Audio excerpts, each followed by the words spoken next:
Hello students, आज के video में हम लोग नंबर सिस्टम के बारे में पढ़ेंगे। Natural number, integers, rational number, irrational number क्या होता है, उनका डिफिनेशन क्या है और उसको समझेंगे भी। ठीक है, तो चलिए हम लोग स्टार्ट करते हैं। तो सबसे पहले है नेचुरल नंबर। नेचुरल नंबर किसे कहते हैं? तो जितने भी काउंटिंग के नंबर हैं, ऑल काउंटिंग नंबर्स सब नेचुरल नंबर्स के अंदर आते हैं। हम काउंटिंग करते हैं तो कभी भी 1 से करते हैं, 0 से स्टार्ट नहीं करते हैं, इसलिए जीरो जो है नेचुरल नंबर नहीं है। काउंटिंग 1 से होता है, तो 1 से लेकर जितने भी नंबर हम लोग चले जाएं, और सारे पॉजिटिव नंबर, निगेटिव नंबर नहीं। माइनस नंबर भी हमारा 1 से स्टार्ट होगा और इन्फिनाइट तक जाएगा। ठीक है, तो 1 से लेकर इन्फिनाइट तक जितने भी नंबर्स हैं सब क्या है? All counting numbers natural number होते हैं। अब है होल नंबर। होल नंबर किसको बोलते हैं? तो ये नेचुरल नंबर में अगर हम ऐड कर दे 0 को तो हमारा होल नंबर बन जाएगा।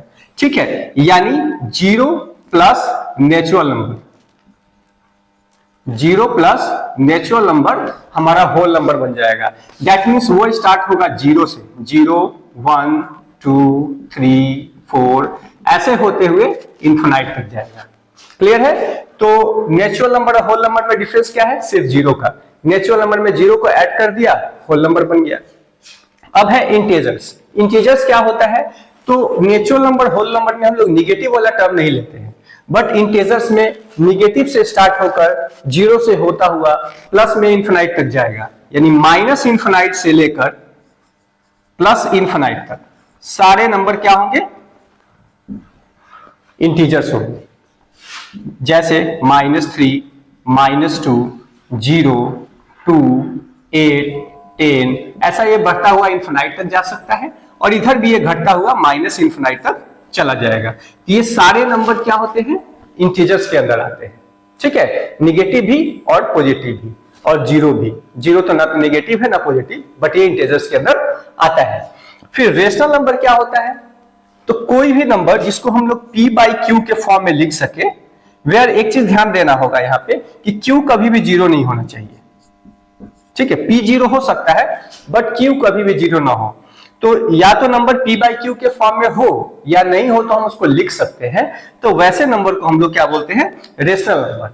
फॉर एग्जाम्पल 2/3 एक रेशनल नंबर है, -4/5 p/q के फॉर्म में है, ये भी p/q के फॉर्म में है, तो ये भी रेशनल नंबर है। 3/0 ये रेशनल नंबर नहीं है। क्यों?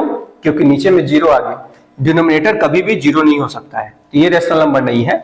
हाँ, 0/3 अगर लिखते हैं तो ये रेशनल नंबर है, ऊपर में 0 हो सकता है, नीचे का नहीं हो सकता है। ठीक है, तो ये सारे रेशनल नंबर है। सपोज दैट अगर 5 है, ये भी एक रेशनल नंबर है। कैसे है? ये तो p/q के फॉर्म में नहीं है, तो हम इसको लिख सकते हैं p/q के फॉर्म में। नीचे अगर 1 लगा देते हैं तो भी कोई फर्क नहीं पड़ता, 5 को 5/1 भी लिख सकते हैं। तो ये भी क्या है? हमारा p/q के फॉर्म में है, लिख सकते हैं इसको, तो ये भी हमारा रेशनल नंबर हो गया। ठीक है, तो कोई भी नंबर जो p/q के फॉर्म में हो या उसको लिख सकते हैं वो रेशनल नंबर है, बस डिनोमिनेटर 0 नहीं होना चाहिए। ठीक है, अब आते हैं हम लोग कंपोजिट नंबर। कंपोजिट नंबर क्या होता है? जिसके 2 या 2 से ज्यादा फैक्टर हो, उसको हम लोग कंपोजिट नंबर बोलेंगे। ठीक है, more than 2 factor, more than 2 factor. Factor means क्या हो गया?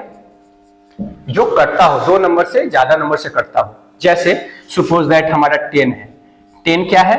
1 से भी कटता है, 2 से भी कटता है, 5 से भी कटता है, और 10 से भी कटता है। इसके कितने फैक्टर हो गए? 1 2 3 4, इसके 4 फैक्टर हो गए। ठीक है, तो ये कंपोजिट नंबर हो गया। नेक्स्ट नंबर है प्राइम नंबर। प्राइम नंबर किसे कहते हैं? तो जिसके 2 फैक्टर हो, ओनली 2 फैक्टर। ठीक है, 2 से कम फैक्टर भी नहीं चलेगा, 2 से ज्यादा फैक्टर भी नहीं चलेगा, 2 फैक्टर होना चाहिए तभी वो प्राइम नंबर होगा।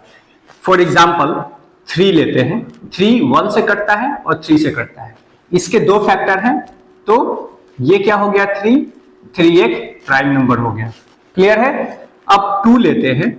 2 का 1 भी फैक्टर है और 2 भी फैक्टर है, इसके भी सिर्फ 2 ही फैक्टर है, तो 2 भी क्या है? प्राइम नंबर है। ठीक है, लेकिन अगर सपोज दैट 6 ले लेते हैं। 6 1 से भी कटता है, 2 से भी कटता है, 3 से और 6 से कटता है, तो इसके तो 4 फैक्टर हो गए, तो 6 क्या होगा? 6 हमारा प्राइम नंबर नहीं होगा, वो कंपोजिट नंबर हो गया, क्योंकि इसके 2 से ज्यादा फैक्टर है। ठीक है, तो जिस भी नंबर के 2 से ज्यादा फैक्टर होंगे वो कंपोजिट हो जाएगा, जिस नंबर के 2 फैक्टर होंगे वो प्राइम हो जाएगा, और जिस नंबर के सिर्फ एक ही फैक्टर होगा वो ना प्राइम होगा ना कंपोजिट होगा। फॉर एग्जांपल 1 का ले लेते हैं, 1 का सिर्फ एक ही फैक्टर है 1। ठीक है, तो ये ना तो प्राइम नंबर के अंदर आता है ना ही कंपोजिट नंबर के अंदर आता है, इसको यूनिक नंबर बोलते हैं, ये यूनिक नंबर है। ठीक है, ये विशिष्ट संख्या है, हिंदी में उसको विशिष्ट संख्या बोलते हैं, जो ना प्राइम नंबर के अंदर आता है ना कंपोजिट नंबर के आता है।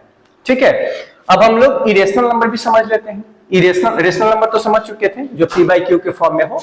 इरेशनल नंबर किसको बोलते हैं? तो वैसा नंबर जो ना तो खत्म हो, यानी डिवाइड जब हम उसको करें तो पॉइंट के बाद वो चलता ही जाए, कभी खत्म ना हो, और ना ही वो रिपीट करे। ठीक है, ऐसा नहीं कि खास पैटर्न पे रिपीट कर रहा हो, ये दोनों ही चीज नहीं होना चाहिए, तभी जाकर वो इरेशनल नंबर कहलाएगा। ठीक है, जैसे सपोज दैट अगर हम टर्मिनेटिंग मतलब होता है खत्म होना, और नॉन टर्मिनेटिंग का मतलब होता है कभी खत्म नहीं होना। ठीक है, ये कभी खत्म नहीं होगा। और रिपीटिंग का मतलब होता है खास पैटर्न पे रिपीट भी नहीं करना चाहिए। ठीक है, जैसे एग्जांपल ले लेते हैं हम लोग, सपोज दैट नंबर का एक एग्जांपल होगा, सबसे इंपॉर्टेंट जो अक्सर पूछा जाता है वो एग्जांपल क्या है? तो वो एग्जांपल है पाई। पाई का जो वैल्यू होता है ना, जनरली हम लोग लेते हैं इसको 22/7 या फिर 3.14, बट ये एग्जैक्ट इसका वैल्यू होता नहीं है, ये आगे तक इतना बढ़ता जाएगा जिसका कोई एंड नहीं है। ठीक है, सुपर कंप्यूटर भी इसका एग्जैक्ट वैल्यू नहीं निकाल सकता, तो दैट मीन्स ये जो वैल्यू है वो आगे तक बढ़ता ही जाता है। तो पाई को हम लोग इरेशनल नंबर बोलेंगे। ठीक है, लेकिन 22/7 जो है वो रेशनल नंबर होगा, ये ध्यान रखना है। ये हमारा पाई ये इरेशनल नंबर है। ठीक है, क्योंकि इसका एग्जैक्ट वैल्यू 22/7 नहीं है और 3.14 भी नहीं है, इसका अप्रोक्सीमेट वैल्यू हम लोग इसको लेके क्वेश्चन को सॉल्व करते हैं। लेकिन अगर खाली 22/7 लिखा हो तो ये तो एग्जैक्ट वैल्यू लिखा हुआ है कि 22/7 है, तो उस कंडीशन में ये रेशनल नंबर हो जाएगा। लेकिन अगर पाई दिया हो तो पाई इरेशनल नंबर होगा। ये एमसीक्यू में आ सकता है कि पाई रेशनल नंबर है कि नहीं, तो पाई हमारा इरेशनल नंबर होगा, लेकिन 22/7 जो है वो रेशनल नंबर होगा। इस बात को आप लोग नोट कर ले, ये बहुत ही इंपॉर्टेंट है। ठीक है, तो students I hope number system का जितने भी टाइप्स हैं वो आपको समझ में आ गया होगा। ठीक है, तो आपको वीडियो अगर अच्छा लगा हो तो निश्चित ही सब्सक्राइब करें, अपने दोस्तों को भी शेयर करें। ठीक है, अगर कोई डाउट रह गया हो तो मुझे जरूर कमेंट सेक्शन में बताइएगा, मैं उसको क्लियर कर दूंगा। ठीक है, धन्यवाद।